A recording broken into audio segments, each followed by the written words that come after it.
कौन कौन सी किताबें आपको पढ़नी है, जिससे प्रीलिम्स और मेंस दोनों आपका कवर हो जाए और आप इस एग्जाम को पास करने की हर स्थिति में, चाहे कितना कठिन पेपर आए, पास करने की स्थिति में आप आ जाए, आसानी से इसको आप कर सकें। तो प्रीलिम्स का जो सिलेबस है, इन्होंने 300 मार्क्स का, मैंने जैसा आपको बताया कि 300 मार्क्स का यहां पर इन्होंने ये दिया हुआ है और इसमें टोटल ये 11 टॉपिक विभाजित करके दिए हैं।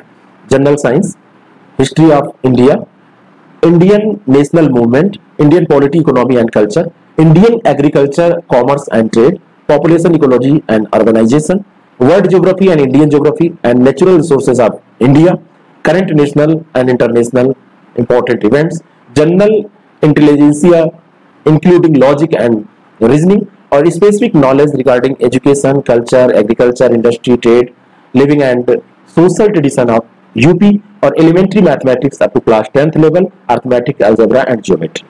ये जो क्वेश्चंस हैं, इसमें अगर हम बांटे कि कितने कितने क्वेश्चन किस सेगमेंट से आते हैं, आप मान के चल सकते हैं 15 क्वेश्चन आपके जनरल साइंस के, लगभग history of India, Indian national movement और कल्चर, इसको मिला के 25 क्वेश्चन के करीब आपको मिल जाएंगे, 25 से थोड़ा सा कम।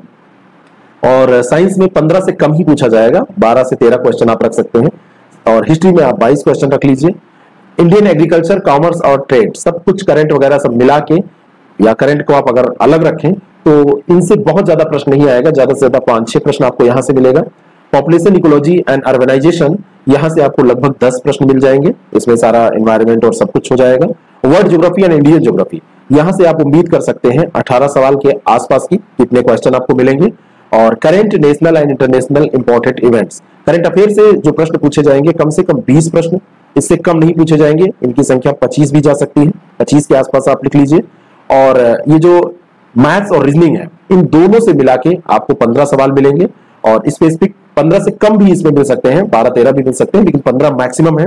और जो यूपी का आपका रीजनल नॉलेज है, इससे भी आप उम्मीद कर सकते हैं कि 5 से 10 सवाल, 7-8 सवाल इससे मिलेंगे।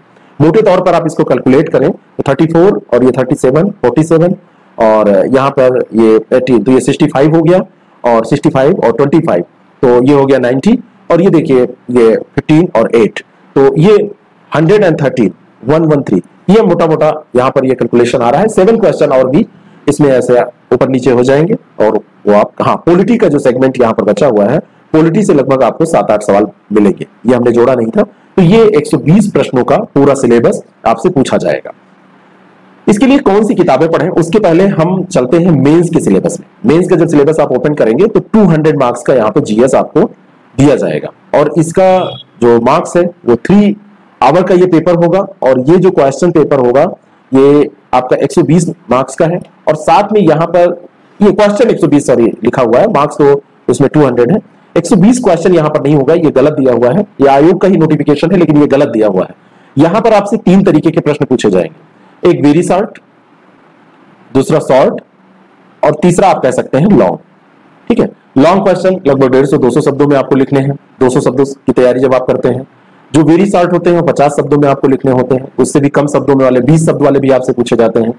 यानी आपकी जो तैयारी होनी चाहिए, क्योंकि पैटर्न ये लगभग क्लियर है, लेकिन आपकी जो तैयारी होनी चाहिए वो हर एक क्वेश्चन की लगभग 100-150 शब्दों के बीच की तैयारी होनी चाहिए। 100 शब्दों में तैयार है तो उसको आप 50 शब्दों में भी लिख लेंगे, और साथ में आप लिख लेंगे उसको 150 शब्दों में, 200 शब्दों में भी लिख लेंगे। और वेरी शॉर्ट पूछा जाएगा तो 20 शब्द का, तो वो भी आप कर लेंगे। दोनों सिलेबस में बहुत कुछ अंतर नहीं है, वही टॉपिक सेम यहाँ पर दिए हुए हैं, थोड़ा बहुत आपको लैंग्वेज में अंतर मिलेगा।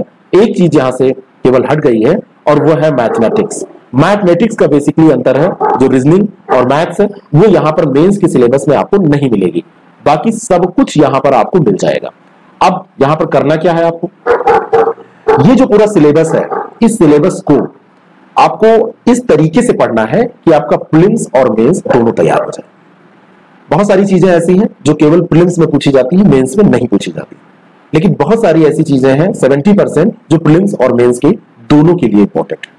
मैं कुछ बुक्स आपको बताना चाहता हूं जिनके आधार पर, जो ठोस सब्जेक्ट हैं उनके आधार पर उनकी तैयारी अगर उन किताबों के माध्यम से आप करना चाहते हैं तो आसानी से कर सकते हैं। सबसे पहले हम बात करते हैं हिस्ट्री की। अगर हम बुक लिस्ट की बात करें कि इसकी बुक लिस्ट क्या होनी चाहिए, तो सबसे पहले हम बात कर लेते हैं हिस्ट्री की। अब हिस्ट्री यहां पर जो आपसे प्रीलिम्स में पूछा जाएगा, तो प्रीलिम्स में तो ऑब्जेक्टिव क्वेश्चन आएंगे, प्रीलिम्स के ऑब्जेक्टिव क्वेश्चंस के लिए आप पुराने पेपर करते हैं, कहीं से प्रैक्टिस करते हैं, टेस्ट सीरीज ज्वाइन करते हैं, काम चल जाएगा।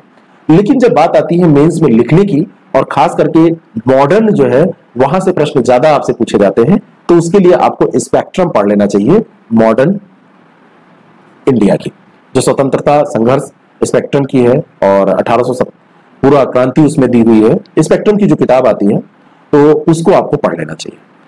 साथ में अगर आप चाहते हैं कि प्रीलिम्स भी तैयार हो जाए, तो आप केवल एक किताब हिंदी मीडियम में आती है, वो किरण पब्लिकेशन की, हिस्ट्री की, तो इतिहास की किरण आप ले लीजिए और इससे तैयारी कर लीजिए। इन दोनों को मिला के काम भर का आपका हो जाएगा। बाकी यहां पर आर्ट एंड कल्चर और वो सारी चीजें आप अलग से पढ़ने से बचिए, उसके लिए कुछ छोटा मोटा नोट्स आप पढ़ सकते हैं। लेकिन स्पेक्ट्रम की अगर आप आर्ट कल्चर भी पढ़ने लगे तो बहुत ज्यादा प्रश्न वहां आपको इससे नहीं मिलने वाले हैं। उसके लिए कुछ छोटी सामग्री का उपयोग हम लोग कर सकते हैं। आर्ट एंड कल्चर की अगर आप सिंघानिया पढ़ने लगे, नितिन सिंघानिया, तो वहां से भी आपको बहुत बेनिफिट नहीं मिलेगा, क्योंकि जीएस का एक ही पेपर है और उसमें एक क्वेश्चन कोई आर्ट एंड कल्चर से आएगा, तो इतना नहीं, बेसिक कहीं से कोई छोटा नोट्स लेके उसको कर सकते हैं, या जितना इस किताब में दिया हुआ है उस ज्ञान के आधार पर थोड़ा सा एलिब्रेट करके आप इसको कर सकते हैं। अब बात आती है दूसरे सब्जेक्ट की, ज्योग्राफी की। ये 100% सक्सेस होने वाली स्ट्रेटजी है। इसको अगर आप मानेंगे तो प्रीलिम्स और मेंस दोनों आपका साथ में तैयार होता चलेगा, आपको पता भी नहीं चलेगा। हिस्ट्री के बाद में ज्योग्राफी एक इंपॉर्टेंट सेगमेंट है, जहां से प्रश्न प्रीलिम्स में भी आएंगे, मेंस में भी आपसे 2-4 सवाल इससे भी पूछे जाएंगे हर हाल में, क्योंकि एक ही पेपर है, सारे सब्जेक्ट इसमें पूछे जाने हैं। तो किसी भी एक सब्जेक्ट से ऐसा मत सोचिएगा कि 10-10 प्रश्न आपको मिल जाएंगे, लेकिन जो भी प्रश्न आएंगे उनको अगर आप करेंगे तभी तो आपके सारे क्वेश्चन हो पाएंगे, सारा पेपर हो पाएगा। तो यहां पर आपको क्या पढ़ना चाहिए, इसमें लिखने और पढ़ने दोनों के लिए बहुत उपयोगी है एनसीईआरटी। एनसीईआरटी की 11th एंड 12th की किताब, मानव भूगोल भी पढ़ लीजिए और भारत का भूगोल और भौतिक भूगोल, ये किताब आप पढ़ लीजिए। इससे आपका पूरा कॉन्सेप्ट क्लियर हो जाएगा। पूरा आपको लिखने की, जितने शब्दों में लिखने की जरूरत है, जितना टॉपिक कौन सा कितना कवर करना है, ये सब कुछ पूरा आइडिया आपको एनसीईआरटी से मिल जाएगा। एनसीईआरटी आप नहीं पढ़ना चाहते तो महेश बर्णवाल की जो किताब आती है, महेश बर्णवाल वाली किताब आप पढ़ लीजिए, उससे पूरा प्रीलिम्स और मेंस दोनों का टॉपिक कवर हो जाएगा। मेंस में कैसे क्वेश्चन पूछे जाते हैं इसको हम डिस्कस करेंगे। हमारे बैच से जो लोग जुड़े थे लास्ट ईयर भी, तो उन लोगों को ये बड़ा आसान लगा, क्योंकि प्रैक्टिस हमने खूब करवाई थी। ठीक है, अब बात आती है अगला सब्जेक्ट जो बहुत महत्वपूर्ण है, और वो है पॉलिटी। पॉलिटी जो सब्जेक्ट है, पॉलिटी सब्जेक्ट की अगर पूरे भारत में हिंदी माध्यम या अंग्रेजी माध्यम की एक किताब कोई पूछी जाए तो वो है एम लक्ष्मीकांत। अगर आप एम लक्ष्मीकांत को सही से पढ़ लेते हैं तो कोई भी एग्जाम आप देने जा रहे हैं, वो प्रीलिम्स, मेंस, इंटरव्यू, कुछ भी आप देने जा रहे हैं, पॉलिटी में इससे बाहर कुछ आपसे नहीं पूछा जाना है, इससे बाहर कुछ तैयार ही नहीं करना है। लेकिन इसको पढ़ने के लिए, जैसे अब किताब धीरे धीरे मोटी हो गई है, पहले किताब थोड़ी सी पतली थी, लेकिन जैसे जैसे अब एग्जाम्स का नेचर चेंज हो रहा है, या जैसे जैसे चीजें अपडेट हो रही हैं, अमेंडमेंट हो रहे हैं, बहुत सारी चीजें हैं, तो हर जगह उनको शामिल करते हुए किताब को और रिच बनाया गया है।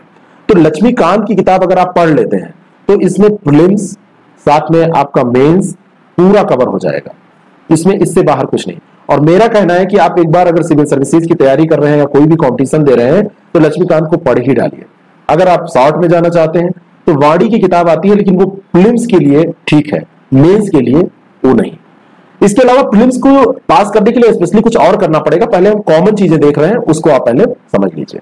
अब हम बात करते हैं इकोनॉमी की। इकोनॉमी पढ़ने के लिए आप क्या कर सकते हैं, इकोनॉमी कहां से कवर करें। इकोनॉमी जो पूछी जाती है प्रीलिम्स में वो करंट बेस्ड होती है, करंट अफेयर। तो करंट अफेयर जब आप 6 मंथ का कवर करते हैं तो वहां से वो कवर हो जाती है। इकोनॉमी के बेसिक कॉन्सेप्ट को पढ़ने के लिए आप किसी भी बुक को उठाइए, उससे पढ़िए, और उसका जो कठिन वाला पार्ट है नहीं समझ में आ रहा है तो यूट्यूब पे बहुत सारे वीडियोस है, मरनाल का वीडियो है, मरनाल सर का, तो वहां से भी आप उसको कवर कर सकते हैं। वो बिल्कुल अलग है, बढ़िया वीडियो है, उसको भी आप देख सकते हैं। तो उसको आप करके वहां से कवर कर लीजिए, या आप पढ़ के समझ सकते हैं। तो किताब आती है, जैसे अगर आप थोड़ा सा फैक्चुअल इंफॉर्मेशन के साथ और पेपर में जो जो पूछा जाता है सब कुछ कवर करना चाहते हैं, तो एक किताब है एस.एन. लाल सर की, उसको ले सकते हैं। उसमें लगभग सब कुछ दिया है भारतीय अर्थव्यवस्था का, उससे आप कवर कर सकते हैं, बढ़िया किताब है।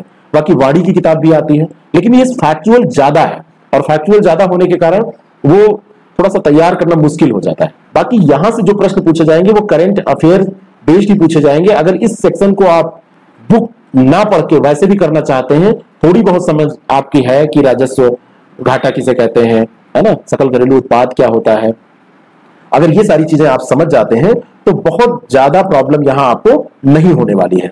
तो ये आप वैसे भी कर सकते हैं। बाकी करंट अफेयर में जो चर्चित मुद्दे होते हैं उनको साथ में लेके चलते रहिए, बाकी कुछ आपको इसमें करने की जरूरत नहीं है। अब जो इन्वायरमेंट और इकोलॉजी का पोर्शन है, ज्योग्राफी के साथ भी आप कर सकते हैं, या फिर इन्वायरमेंट और इकोलॉजी के लिए प्रीलिम्स में जहां तक जो प्रश्न पूछे जाते हैं, इन्वायरमेंट और इकोलॉजी 5-7 सवाल इससे आपको मिलेंगे।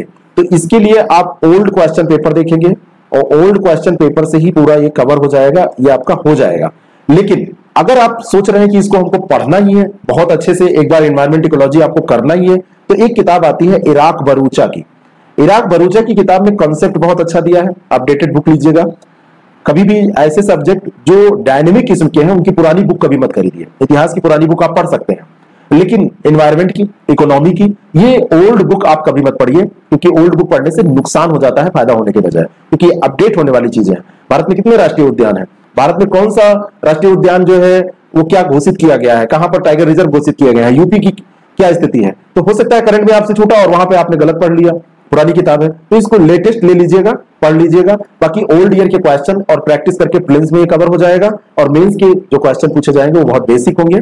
और जैसे अब साथ में आपको मेंस जब इसका पढ़ना है तो जो रिपोर्ट्स है कुछ महत्वपूर्ण, जैसे वर्ल्ड बैंक की रिपोर्ट है, IMF की रिपोर्ट्स है, तो ये इकोनॉमी में भी काम आती है, एनवायरमेंट से रिलेटेड भी जो घटनाएं होती है उसमें काम आती है। जो बैठक होती है, G20 समिट हो रही है, उससे आप तथ्य निकालिए, उससे कुछ जिस्ट बनाइए, सार निकालिए और उसको तैयार करिए। तो ये प्रीलिम्स में भी काम आता है और मेंस में भी काम आता है। सतत विकास लक्ष्य आपको रटे होने चाहिए, 17 सतत विकास लक्ष्य हैं, कौन सा किससे रिलेटेड है। और ये ऐसा मतलब सतत विकास लक्ष्य का जो टॉपिक है वो ऐसा टॉपिक है जितने भी टारगेट है हमारे किसी भी देश के, चाहे भारत के हो, अमेरिका के हो, जर्मनी के हो, जापान के हो, कोई किसी भी कंट्री में आप चले जाइए, एशियन कंट्री, अफ्रीकन कंट्री, कहीं भी, तो जो टारगेट रखने हैं, जो वर्ल्ड लेवल के टारगेट है, उसको हम अचीव करना चाहते हैं, तो उनको अगर रखना है, तैयार करना है, तो उनकी जरूरत भी पड़ेगी। और अगर हर क्वेश्चन में आपने थोड़ा बहुत ये डाल दिया तो मजा आ जाता है, लगता है कि हाँ बच्चे ने अच्छे से रिलेट किया।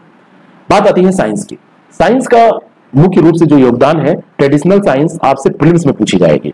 साइंस, अब साइंस पढ़ने के लिए आप बहुत मोटी मोटी किताबें भी पढ़ सकते हैं। साइंस पढ़ने के लिए आप चाहिए तो NCERT 9th और 10th की पढ़िए, 11th 12th की नहीं पढ़ना है, लेकिन 9th 10th की NCERT पढ़ना भी बहुत ज्यादा बेनिफिशियल उतना हो सकता है ना रहे, जितना कि आप लूसेंट से साइंस को पढ़ लीजिए तो आपका आसानी से प्रीलिम्स हो जाएगा लूसेंट से।